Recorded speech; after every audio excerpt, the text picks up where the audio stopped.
Welcome to Naresh Academy UPSC, APPSC, Group 1 and 2 related Delhi Current Affairs May 4/2024 prelims practice and previous ప్రశ్నలు సమగ్ర విశ్లేషణ తెలుగులో question number 1 Kutch ajrakh యొక్క సాంప్రదాయ కళాకారులకు భౌగోళిక సూచిక GI సర్టిఫికేట్ను అందించారు. వివరాలు తెలపండి.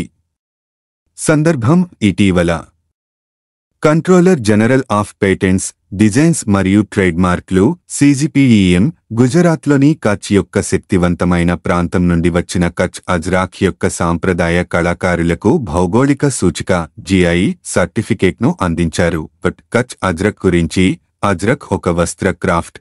గుజరాత్ యొక్క సాంస్కృతిక వస్త్రాలలో ముఖ్యంగా సింధ్, బార్మర్ మరియు కచ్ ప్రాంతాలలో దాని వారసత్వం సహస్రాబ్దాలుగా విస్తరించి ఉంది. అజ్రాక్ యొక్క కళ ట్రీట్ చేసిన కాటన్ క్లాత్పై హ్యాండ్ బ్లాక్ ప్రింటింగ్ యొక్క ఖచ్చితమైన ప్రక్రియను కలిగి ఉంటుంది. ఇది గొప్ప ప్రతీకవాదం మరియు చరిత్రతో కూడిన క్లిష్టమైన డిజైన్లతో ముగుస్తుంది.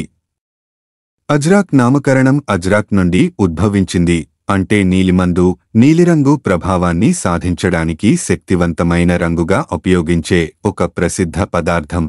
అజ్రాక్ ప్రింట్లు సాంప్రదాయకంగా 3 రంగులను కలిగి ఉంటాయి.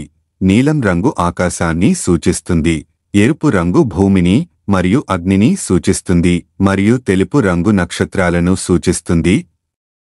వస్త్రాలు కూరగాయల మరియు ఖనిజ రంగులతో చికిత్స చేయబడతాయి మరియు ఫాబ్రిక్ 8 సార్లు వాషింగ్ సైకిల్ ద్వారా వెళుతుంది.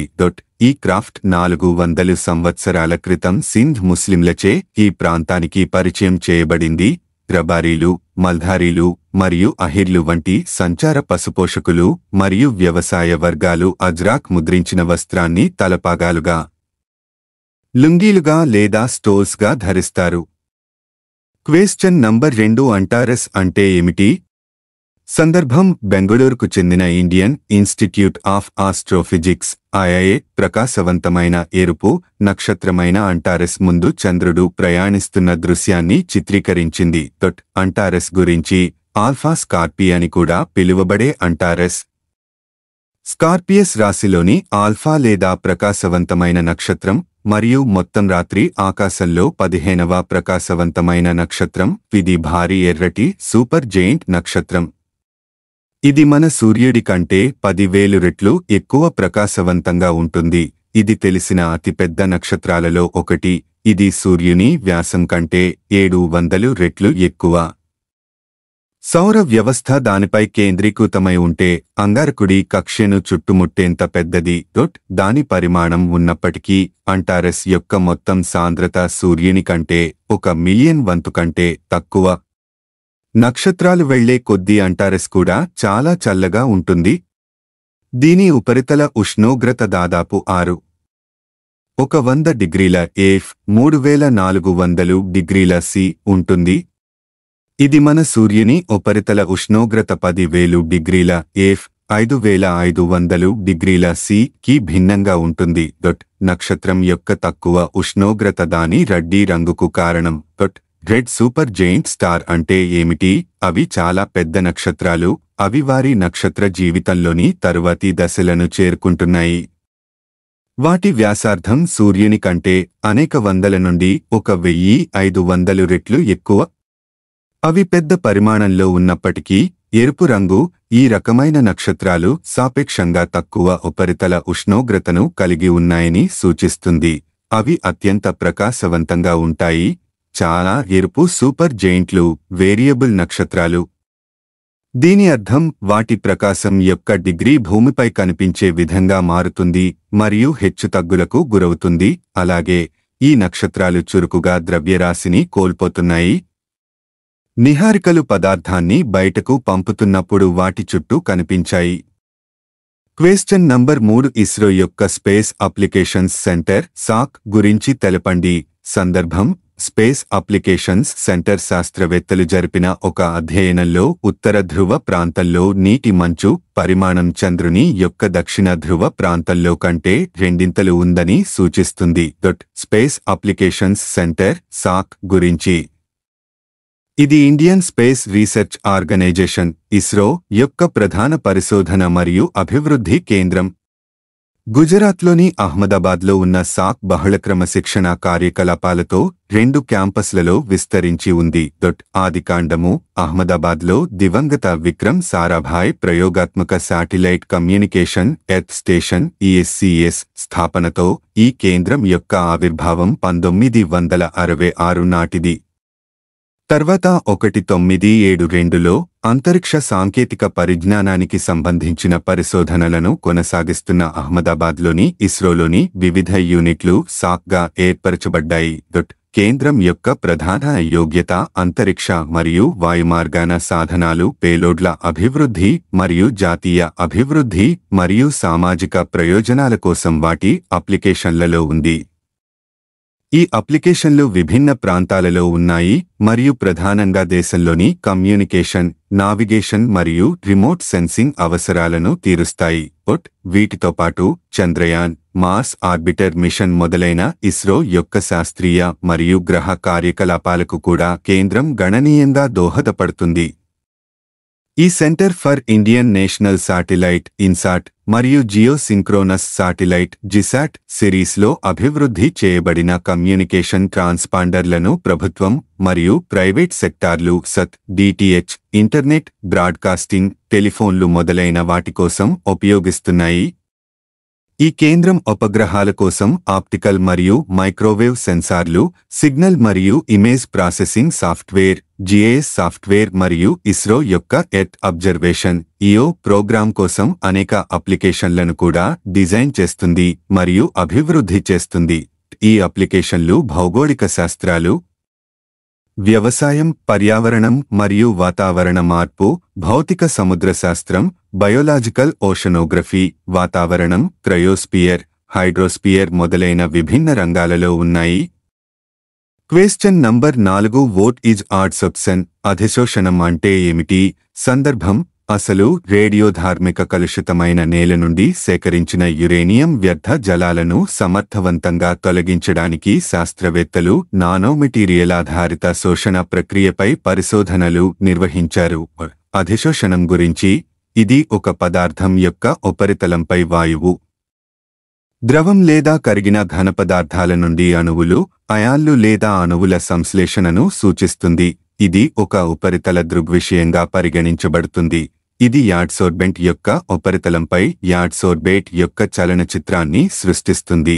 ఉదాహరణకు ఒక ఘన పదార్థం వాయువులు లేదా కరిగిన పదార్థాలను శోషించడానికి ఉపయోగించే పదార్థాలను యాడ్సోర్బెంట్స్ అంటారు. శోషించబడిన అణువులను సాధారణంగా సమిష్టిగా యాడ్సోర్బేట్ అని పిలుస్తారు. అడ్సార్ప్షన్ ఎలా పనిచేస్తుంది? అధిశోషణం ఉపరితల శక్తిపై ఆధారపడి ఉంటుంది. యాడ్సోర్బెంట్ యొక్క ఉపరితల పరమాణువులు పాక్షికంగా బహిర్గతమవుతాయి కాబట్టి అవి యాడ్సోర్బేట్ను ఆకర్షించగలవు. ఎలక్ట్రోస్టాటిక్ అట్రాక్షన్, కెమిసోర్ప్షన్ లేదా ఫిజిసార్ప్షన్ వల్ల అధిశోషణం సంభవించవచ్చు. యాడ్సోర్బెంట్స్ యొక్క లక్షణాలు సాధారణంగా యాడ్సోర్బెంట్లు చిన్న రంధ్రాల వ్యాసాలను కలిగి ఉంటాయి. తద్వారా అధిశోషణం సులభతరం చేయడానికి అధిక ఉపరితల వైశాల్యం ఉంటుంది. రంధ్రాల పరిమాణం సాధారణంగా 0.25 మరియు 5 మిమీ మధ్య ఉంటుంది. పారిశ్రామిక యాడ్సోర్బెంట్లు అధిక ఉష్ణ స్థిరత్వం మరియు రాపిడికి నిరోధకతను కలిగి ఉంటాయి.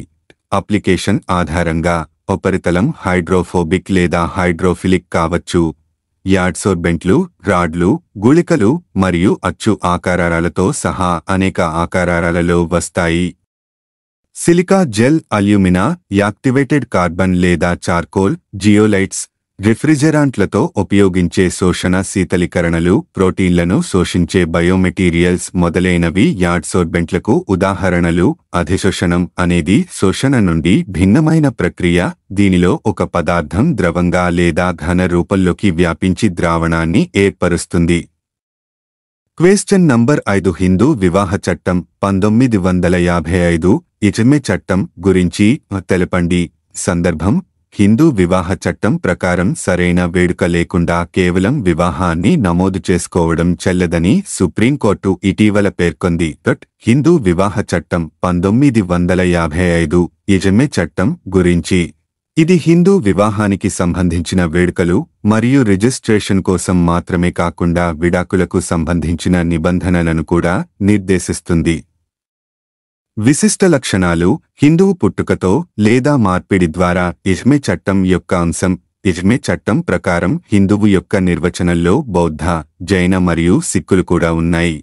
వివాహ వయస్సు: వరుడికి కనీసం 21 ఏళ్లు, పెళ్లి చేసుకునేటప్పుడు వధువుకు కనీసం 18 ఏళ్లు ఉండాలి. మైనర్ల మధ్య వివాహం జరిగితే 3 సంవత్సరాల వరకు జైలు శిక్ష మరియు లేదా రూపాయలు 1 లక్ష వరకు జరిమానా విధించబడుతుంది. వేడుకల ప్రాముఖ్యత: ఇజ్మే చట్టం ప్రకారం సంప్రదాయ పద్ధతులు, కస్టమ్స్, దీర్ఘకాలిక ఉపయోగాలు, రీతిరివాజ్ బాగా గౌరవించబడతాయి. సప్తపది అంటే పవిత్ర అగ్నికి ముందు వధూవరులు తీసుకునే అడుగులు హిందువులలో వివాహానికి అవసరమైన ఆచారం అయితే వివాహ వేడుకలు ఆచారాలకు లోబడి ఉంటాయి మరియు తదనుగుణంగా అంగీకరించబడతాయి.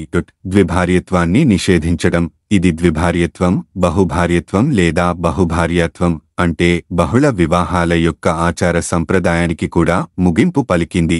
చట్టంలోని సెక్షన్ 5 ఒకేసారి 2 సజీవ భార్యలను కలిగి ఉండటం చట్టవిరుద్ధమని నిర్దేశిస్తుంది. దీనిని ద్విభార్యత్వం అంటారు. ఒక జీవిత భాగస్వామి జీవించి ఉండి ఆ వ్యక్తి మళ్లీ వివాహం చేసుకుంటే అలాంటి వివాహం చెల్లదు. కాని ఆ వ్యక్తి భారతీయ శిక్షా స్మృతి 1860లోని సెక్షన్ 494 మరియు 495 ప్రకారం శిక్షార్హుడు. మానసిక స్థిరత్వంపై దృష్టి పెట్టండి. ఎవరైనా లేదా 2 మానసికంగా సరిపోని వారు వివాహం చేసుకుంటే వివాహం శూన్యమైనది మరియు శూన్యంగా పరిగణించబడుతుంది. అలాంటి సందర్భాలలో వివాహం చేసుకునే ముందు జంట తప్పనిసరిగా చట్టపరమైన సమ్మతిని పొందాలి. నమోదు: హిందూ వివాహాన్ని నమోదు చేయడం నిర్దిష్ట రాష్ట్రాలలో వర్తించే చట్టాలకు లోబడి ఉంటుంది. అయితే అధికారిక ధృవీకరణ పత్రం లేని కారణంగా వివాహం చెల్లదు లేదా చట్టవిరుద్ధం కాదు.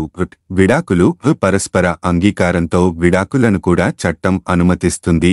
వివాహమైన 1 సంవత్సరంలోపు విడాకులు తీసుకోవడానికి పార్టీలు చట్టబద్ధంగా అనుమతించబడనప్పటికీ వారు న్యాయపరమైన విభజనకు వెళ్లవచ్చు. అయితే అసాధారణమైన కష్టాల ప్రత్యేక పరిస్థితుల్లో 1 సంవత్సరం పూర్తి కాకముందే విడాకులు మంజూరు చేయవచ్చు. భార్యాభర్తలలో ఒకరికి విడిపోవడానికి మరొకరు అంగీకరించకపోతే విడాకులు మంజూరు చేయగల వివిధ కారణాలను ఇది అందిస్తుంది. భార్య తన భర్త నుండి విడాకులు తీసుకోవడానికి ప్రత్యేకంగా అనుమతించే ప్రత్యేక కారణాలు ఉన్నాయి. దాంపత్య హక్కుల పునరుద్ధరణ: భారతదేశంలోని ఇతర మ్యాట్రిమోనియల్ చట్టాల మాదిరిగా కాకుండా ఇజ్మే చట్టం కూడా దాంపత్య హక్కులను పునరుద్ధరించే నిబంధనలను కలిగి ఉంది. కాబట్టి జీవిత భాగస్వాముల్లో ఒకరు ఎటువంటి సహేతుకమైన సాకు లేకుండా మరొకరిని విడిచిపెట్టినట్లయితే ఇతర జీవిత భాగస్వామి వారి వివాహ సంబంధాలను పునరుద్ధరించడానికి మరియు జీవిత భాగస్వామిని తిరిగి తీసుకురావడానికి కోర్టును ఆశ్రయించవచ్చు. చట్టపరమైన విధానాలు: హిందూ వివాహాలు మరియు విడాకుల వ్యవహారాలు భారతదేశంలోని కుటుంబ న్యాయస్థానంలో ప్రక్రియను అనుసరిస్తాయి. ఈ చట్టం కింద ఉన్న విషయాలు వివాహాన్ని జరుపుకున్న ప్రాదేశిక అధికార పరిధి, నగరం, పట్టణం, న్యాయస్థానాల ద్వారా తీసుకోబడతాయి. పక్షాలలో ఒకరు ఎక్కడ నివసిస్తున్నారు లేదా చివరిగా భార్యాభర్తలు కలిసి నివసించారు ని ఏర్పరుస్తుంది. క్వశ్చన్ నంబర్ 6 దౌత్య పాస్పోర్ట్ గురించి తెలపండి. సందర్భం: ఇటీవల లైంగిక వేధింపుల కేసులో అనుమానితుడు పార్లమెంటు సభ్యుడు ఎంపీ ఒకరు దౌత్య పాస్పోర్ట్పై జర్మనీకి పారిపోయారు. దౌత్య పాస్పోర్ట్ గురించి: అటువంటి పాస్పోర్ట్లను కలిగి ఉన్నవారు అంతర్జాతీయ చట్టం ప్రకారం నిర్బంధం మరియు ఆతిథ్య దేశంలోని కొన్ని చట్టపరమైన చర్యల నుండి రోగనిరోధక శక్తితో సహా కొన్ని ప్రత్యేక అధికారాలు మరియు మినహాయింపులకు అర్హులు. ఇది మెరూన్ కవర్ కలిగి ఉంటుంది మరియు 5 సంవత్సరాలు లేదా అంతకంటే తక్కువ కాలం చెల్లుతుంది. జారీ చేసే అధికారం విదేశాంగ వ్యవహారాల మంత్రిత్వ శాఖ, మియా కాన్సులర్. పాస్పోర్ట్ వీసా విభాగం విస్తృతంగా 5 వర్గాల ప్రజలకు దౌత్య పాస్పోర్ట్లను టైప్ డి పాస్పోర్ట్లు జారీ చేస్తుంది.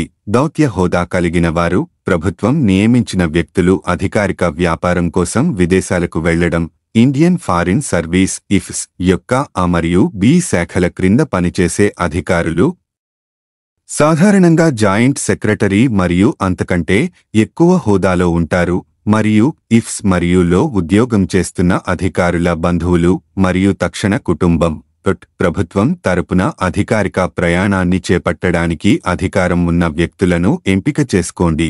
అధికారిక అసైన్మెంట్ లేదా సందర్శన కోసం విదేశాలకు వెళ్లే ప్రభుత్వ అధికారులకు మియా వీసా నోట్లను జారీ చేస్తుంది. పాస్పోర్ట్ రద్దు. పాస్పోర్ట్ చట్టం 1967 ప్రకారం పాస్పోర్ట్ అథారిటీ పాస్పోర్ట్ లేదా ప్రయాణ పత్రాన్ని కేంద్ర ప్రభుత్వ అనుమతితో రద్దు చేయవచ్చు.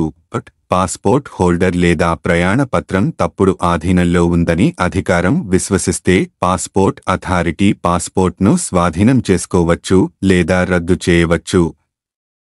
పాస్పోర్ట్ మెటీరియల్ సమాచారాన్ని అణచివేయడం ద్వారా లేదా వ్యక్తి అందించిన తప్పు సమాచారం ఆధారంగా పొందినట్లయితే వ్యక్తి భారతదేశం నుండి బయలుదేరడాన్ని నిషేధిస్తూ కోర్టు ఉత్తర్వు జారీ చేయబడిందని లేదా కోర్టు ద్వారా సమన్లు పంపబడిందని పాస్పోర్ట్ అథారిటీ దృష్టికి తీసుకువస్తే, క్రిమినల్ కోర్టు ముందు పాస్పోర్ట్ హోల్డర్ చేసిన నేరానికి సంబంధించి విచారణ సమయంలో కోర్టు నుండి వచ్చిన ఆదేశాలపై దౌత్య పాస్పోర్ట్ రద్దు చేయబడుతుంది.